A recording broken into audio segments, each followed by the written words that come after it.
Prime number के definition based ये question है। ठीक है, क्वेश्चन क्या कह रहा है कि express each number as product of its prime factors. ठीक है, ये एनसीईआरटी का एक्सरसाइज 1.1 का क्वेश्चन नंबर फर्स्ट है। ठीक है, तो क्या कह रहे हैं आपको कि जो कोई भी नंबर है उसके हमें क्या निकालने हैं, प्राइम फैक्टर्स निकालने हैं और उसको प्रोडक्ट ऑफ प्राइम में कन्वर्ट करना है। ठीक है, प्रोडक्ट का मीनिंग होता है मल्टीप्लिकेशन। तो हमें प्राइम फैक्टर्स निकालने हैं और देन उसका प्रोडक्ट करना है। ठीक है, हर एक नंबर का। तो नंबर्स क्या क्या गिवन है, नंबर्स देखिए आप। तो इसका जो फर्स्ट क्वेश्चन है इसका 140। तो जब 140 को सॉल्व करेंगे, देखो कैसे सॉल्व करेंगे आप। ठीक है, कितना ईजी है। तो 140 को सॉल्व करोगे आप, 140 को देखो किससे डिवाइड होगा, 2 से। तो कितना रहेगा, 2 से, 2 7 जा 14, तो 70 हो गया। अगेन 2 से डिवाइड हो जाएगा तो ये कितना रहेगा, 35। ठीक है, अब ये 5 से डिवाइड होगा। डिविजिबिलिटी रूल आपने पढ़ा होगा, जिसके लास्ट में 50 होगा 5 से डिवाइड होगा। तो 5 से डिवाइड करोगे कितना आएगा, ये 7। अगेन ये किससे डिवाइड होगा, 7 से। 7 हो जाए 7। ठीक है, तो 140 के क्या क्या फैक्टर्स आ गए, ये हो जाएगा 2 इंटू 5 इंटू 7। तो आप चेक करोगे 2 2 5 7, ये सब क्या है, ये सब प्राइम नंबर्स है। ठीक है, प्राइम फैक्टर्स हैं। अब अगर इसका मैंने यहाँ पे मल्टीप्लाई कर दिया तो यानी कि क्या आ गया, प्रोडक्ट ऑफ प्राइम आ गया इस नंबर का। ठीक है, तो आप इसको देखो 2 इंटू 2 टाइम्स है, तो इसको हम 2 की पावर 2 भी लिख सकते हैं और ये हो जाएगा 5 इंटू 7। ठीक है, so this is our answer of the first question. ठीक है, नेक्स्ट क्वेश्चन जो है वो गिवन है। नेक्स्ट क्वेश्चन क्या गिवन है आपको, देखो ये है 156। ठीक है, तो 156 को यहाँ पर देखो, यहाँ सॉल्व कर रहा हूँ 156। तो आप क्या सॉल्व करोगे इसको, देखो 2 से डिवाइड कराओ उसको वापस से। 2 से डिवाइड करेंगे तो कितना टाइम जाएगा, ये जाएगा 2 7 जा और 2 8 या। अगेन 2 से डिवाइड होगा तो कितना हो जाएगा, ये हो जाएगा 2 3 जा एंड 2 9 जा 18 39। अब ये 3 से डिवाइड होगा तो 3 1 जा 3 3 3 जा 9। ठीक है, अब ये डिवाइड होगा 13 से। तो इसके क्या क्या प्राइम फैक्टर्स आ गए, इसके 156 के प्राइम फैक्टर्स आ गए आपके पास 2 इंटू 3 इंटू 13। ठीक है, 13। अब आप इसको जो 2 इंटू 2 है उसको 2 की पावर 2 भी लिख सकते हैं। ठीक है, तो ये सेकंड पार्ट का आंसर है। इसी तरीके से हम सॉल्व करते हैं इसका थर्ड पार्ट। ठीक है, देखते हैं थर्ड पार्ट क्या है। थर्ड पार्ट है इसका 3825। 3825। ठीक है, 3825। अब 3825 जो नंबर इसको आप चेक करो, ये 5 से डिविजिबल हो रहा है। ठीक है, जिसके लास्ट में 05 होगा 5 से डिवाइड होता है। तो 5 से डिवाइड करोगे आप तो जाएगा ये 5 7 जा 35, 3 बचा और 2। ठीक है, तो 32 हो गया। अब जाएगा 6 टाइम 5 6 जा 30, 2 बचा वापस से तो हो जाएगा 25। ठीक है, और 5 5 जा 25। अगर आपको ऐसे डिवाइड कराने में प्रॉब्लम हो रही डायरेक्टली, तो आप इसको ऐसे भी डिवाइड करा सकते हो। देखो 5 से साइड में ये है 3825, तो 2 में हम डिवाइड करेंगे तो हो जाएगा 5 7 जा 35। ठीक है, माइनस करेंगे 8 - 5 कितना, 3 बचा। ठीक है, 3 - 3 0। अब ये हो गया 2, यहाँ पर 2 लिख लेंगे हम, ये वाला 2 यहाँ आ जाएगा। तो ये कितना हो जाएगा 32। तो कितना टाइम जाएगा, 5 6 जा 30। माइनस किया तो 2 का 2, 3 - 3 कितना हो गया 0। अब कितना बचेगा ये आपके पास 25। ठीक है, अब देखो 5 5 जा कितना हो जाएगा, 5 5 जा 25 हो गया। ठीक है, तो यानी कि कितना रहेगा 765 हो जाएगा। ठीक है, तो इस तरीके से आप डिवाइड कर सकते हो अगर आपको ऐसे डायरेक्टली डिवाइड करने में प्रॉब्लम हो रही है।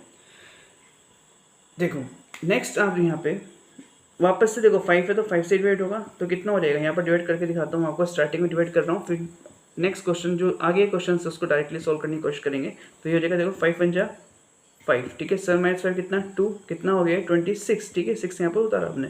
5 5 से कितना हो जाएगा 25। ठीक है, माइनस करोगे 5 5 25 तो कितना, 6 - 5 कितना 1, 2 - 2 0। और ये 5 आ जाएगा। अब 5 3 कितना हो जाएगा, 15। ठीक है, 5 3 15। ठीक है ना, तो यानी कि वापस से 5 से डिवाइड होगा तो कितना आएगा आपके पास 1 5 3। अब ये 3 से डिवाइड हो रहा है तो आ जाएगा कितना, 3 5 जा 15, 3 1 जा 3। अगेन ये 3 से डिवाइड हो रहा है तो आएगा कितना आपके पास 3 1 जा 3। और अब आपके पास 21 बचेगा तो 3 7 जा 21। ठीक है, अब ये सिर्फ 17 से ही डिवाइड होगा, किसी की टेबल में नहीं आएगा। तो हो जाएगा 17 1 जा 17। तो आपके पास जो फैक्टर्स आ गए इसके, जो आपके पास फैक्टर्स आए हैं, ठीक है, आप क्लियरली यहाँ पर देख सकते हैं।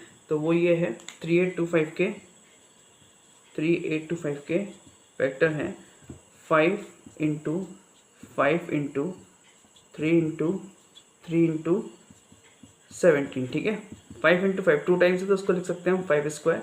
3 इंटू 3 2 टाइम्स है तो 3 स्क्वायर इंटू 17, ठीक है। तो ये थर्ड का सॉल्यूशन था। नेक्स्ट करते हैं क्वेश्चन नंबर 4। क्वेश्चन नंबर 4 जो है, क्वेश्चन नंबर 4 है आपके पास 5005, ठीक है, 5005, ठीक है। अगेन देखो लास्ट में 5 है तो 5 से डिविजिबल होगा, तो यानी कि 5 × 5 हो जाएगा, 0 0 एज इट इज आ जाएगा, 5 × 5, ठीक है। अब देखो 1001 किससे डिविजिबल है, अब आपको चेक करना पड़ेगा। देखो ये 5, देखो प्राइम नंबर से ही चेक कर सकते हैं हम, 2 हो गया, 5 हो गया, 7 हो गया, या 2 5 सॉरी 3 भी छूट गया ऐसे। देखो 2 2 3 5 7 इस तरीके से नंबर। देखो 2 से डिविजिबल नहीं होगा, ये 3 से भी नहीं हो रहा, 5 से भी नहीं होगा, ये डिविजिबल होगा 7 से, ठीक है। अब देखो 7 से किससे डिविजिबल होगा ये, तो ये आ जाएगा देखो यहाँ पे 1001, ठीक है। 7 से डिवाइड कराएंगे इसको, तो ये यहाँ से हो जाएगा 7 बन जा 7, 10 - 7 कितना 3, 30 हो गया, 7 × 7 आया। अब यहाँ पर देखो 7 4 जा 20, 2 बचा, ये 4 हो गया, ठीक है। 1 आएगा यहाँ पे, ठीक है। कितना बचा 21, ठीक है, 21। अब ये देखो जो 21 है, 21 3 टाइम जाएगा, 7 3 है 21, तो कितना आ गया 143।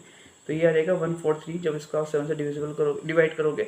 अब ये जाएगा 11 से, देखो 11 से कैसे डिवाइड होगा, देखो 143 11 से, देखो 11 बन जा 11, ठीक है। 14 - 11 कितना बचा आपके पास 3, 33 हो गया, ठीक है। और 11 3 या 33 हो जाएगा यहाँ से, ठीक है, 33 हो गया यहाँ से, ठीक है। तो ये क्लियर यहाँ पे डिवाइड हो रहा है। तो यहाँ कितना आ गया आपके पास 13। अब ये सिर्फ 13 से डिविजिबल होगा, तो 13 में कितना हो गया 13। तो इसके क्या क्या फैक्टर्स आ गए हमारे पास, इसके फैक्टर आ गए, देखो यहाँ से 5005 के फैक्टर्स आ गए हमारे पास, 5005 के फैक्टर्स, ये आ गए 5 × 7 × 11 × 13, ठीक है। तो ये इसका आंसर। नेक्स्ट है इसका लास्ट पार्ट सबसे अच्छा पार्ट है इसका और सबसे इम्पोर्टेंट है। 5th पार्ट है इसका 7429, ठीक है, 7429, ठीक है। अब आप चेक करो कि जो 7429 है वो किससे डिविजिबल है, ठीक है।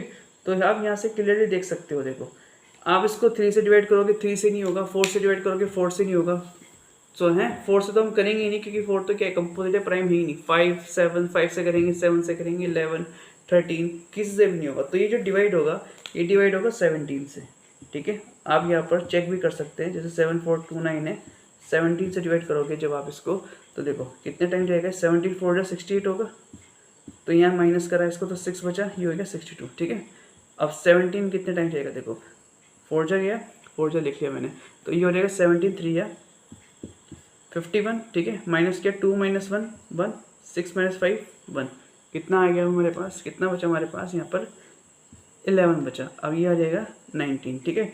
अब देखो अब जो 17 है कितने टाइम जाएगा, यहाँ मैं 3 जा लिख रहा हूँ पहले, ठीक है, क्योंकि 73 या 51 था।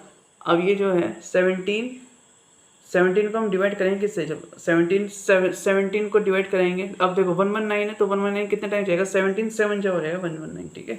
पार्सल में आ गया आपको 17 7 जाएगा कितना 119 आ जाएगा यहाँ पे। तो यानी कि इसको डिवाइड करें कितना आ रहा है 437, ठीक है। अब ये जो डिवाइड होगा 437, ये 19 से डिवाइड होगा, ठीक है। आप चेक कर सकते हैं इसको, 437 को 19 से कैसे डिवाइड होगा। देखो ये है, यहाँ से साइड में डिवाइड करते हैं इसको, 437 को 437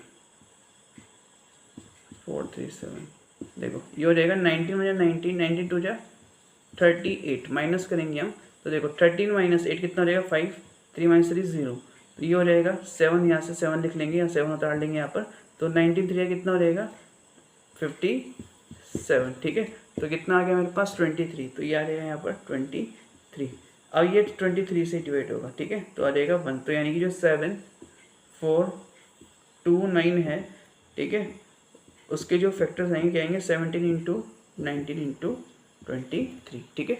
तो ये इसका 5th पार्ट था फर्स्ट क्वेश्चन का। आई होप आपको समझ में आया होगा, ठीक है। नेक्स्ट वीडियो में हम नेक्स्ट क्वेश्चंस करेंगे इसके। Okay, thank you.